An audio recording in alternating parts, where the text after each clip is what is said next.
Hey there, tech enthusiasts. Welcome back to our channel, where we break down the latest Android tips and tricks.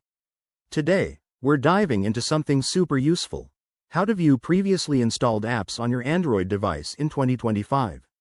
Whether you're decluttering your phone, rediscovering an old favorite, or just curious about your app history, this quick guide has got you covered.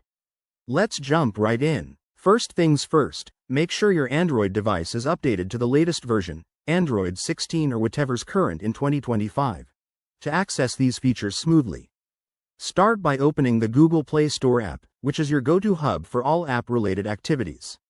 Once you're in, tap on your profile icon in the top right corner. This will drop down a menu with various options.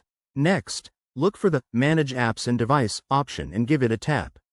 This section is like a command center for your apps.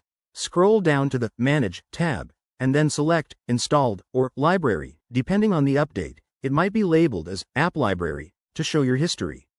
Here, you'll see a list of apps you've previously installed, even if you've uninstalled them. You can filter by date, name, or even sort by recently used.